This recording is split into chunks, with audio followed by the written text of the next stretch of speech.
Have you ever wondered why something as small and natural as a woman's nipple carries such enormous weight in our minds and culture? This tiny part of the body has been misunderstood, over-sexualized, even censored, but behind all the noise lies a deeper truth. The female nipple isn't just a physical feature, it's a symbol woven into biology, psychology, and our shared stories. Across history, it's been revered as sacred, hidden as shameful, or used as a tool of control, but rarely understood for what it truly is. I want you to pause for a moment and ask yourself, why do we treat this one small part of the body so differently depending on the gender it belongs to? Why does a man's bare chest pass unnoticed, while a woman's can spark outrage today? Let's peel back the layers of misconception. Let's explore the biological, neurological, and emotional, the truth, and in the process, discover what the way we see the nipple says about us as a society and as individuals. Asterisk the biological and neurological truth of the nipplettes.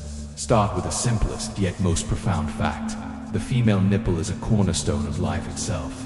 During pregnancy and after birth, it becomes the bridge between mother and child, sustaining a newborn through breastfeeding. Think about that for a second. Something so small, yet entrusted with the power to nourish another human being. But its story doesn't end there. The areola, the darkest skin around the nipple, is packed with nerve endings and smooth muscle fibers, making it incredibly sensitive to even the lightest touch or a subtle shift in temperature. Have you ever noticed how it reacts almost instinctively to cold or to an emotional moment? That's not random. That's biology and emotion intertwined. Here's something even more fascinating. Neuroscience has shown that nipple stimulation lights up the same part of the brain, the somatosensory cortex, as genital stimulation. It's not just a feeding mechanism. It's deeply connected to pleasure, intimacy, and emotional bonding. And maybe that's the lesson. What we often dismiss as simple or just biological is, in reality, a complex, sacred connection between body and mind, between survival and joy. Asterisk sexuality and social perception. The double standard. Now here's a question worth sitting with. Why is it that the exact same body part, the nipple, is seen so differently depending on whether it belongs to a man or a woman? A man can stand shirtless on a beach, in a movie, or even on a billboard, and nobody blinks. But when a woman does the same, it becomes a controversy, a scandal, even a reason to censor. Why does biology justify this double standard? No, science tells us there is nothing inherently different about the anatomy. What is different is the meaning we've been taught to assign to it. This is what psychologists call sexual dimorphism in perception.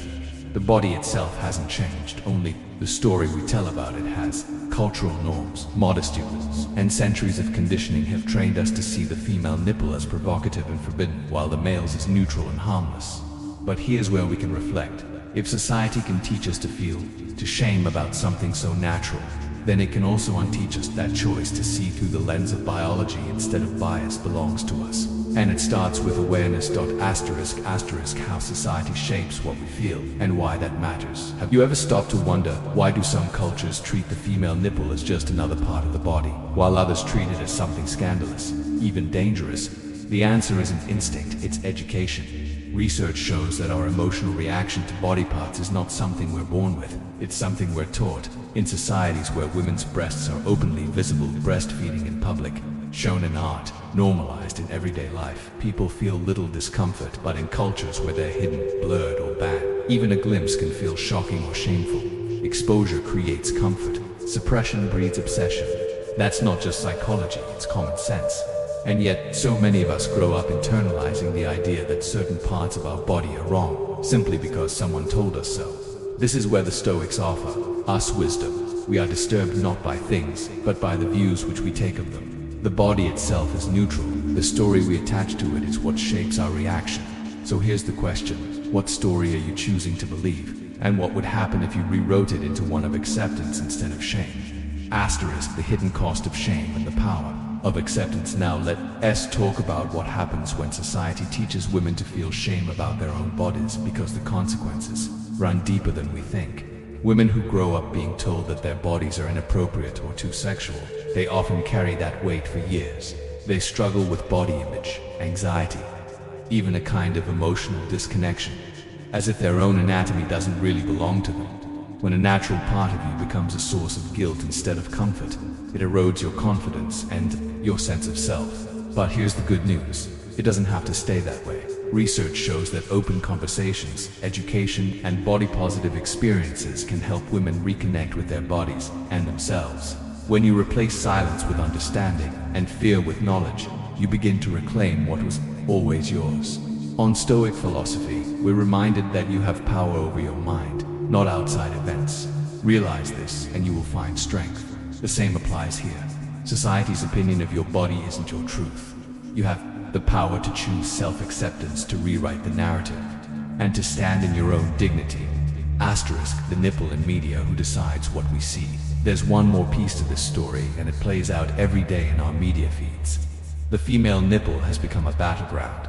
On one side, we see campaigns like Free the Nipple, not designed to shock, but to question. Why should something so natural be hidden, censored, or policed? Think about it. A man can post a shirtless photo on Instagram without a second thought, but if a woman does the same, the post gets flagged, removed, sometimes even banned. These rules aren't based on biology, they're based on bias. And worse, they reinforce the idea that women's bodies are inherently shameful or immoral. This double standard sends a powerful, damaging message that women don't have the same right to their own skin. But we don't have to accept that message every time someone challenges this norm, whether through art, activism, or simply speaking out there reclaiming ownership. As the Stoics teach, the obstacle is the way. The controversy itself is the opportunity to question, to educate, and to build a society where dignity is not determined by someone else's discomfort. Asterisk, history and art, how we once honored what we now hide. To truly understand how our perception of the female nipple became so distorted, we need to look back, because history tells a very different story. In ancient cultures, the female nipple wasn't shameful, it was sacred. In Greece and Rome, goddesses like Artemis were depicted with many breasts and nipples, symbols of fertility and life.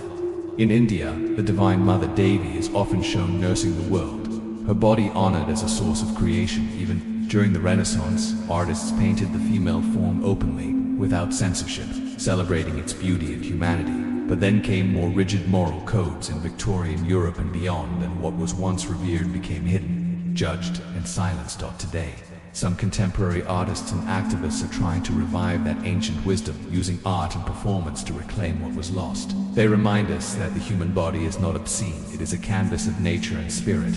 And here's a question worth asking. If our ancestors could see the sacred in what we now censor, what does that say about how far we've drifted from seeing ourselves and each other with dignity? Asterisk, reclaiming what was always ours. So, what have we learned?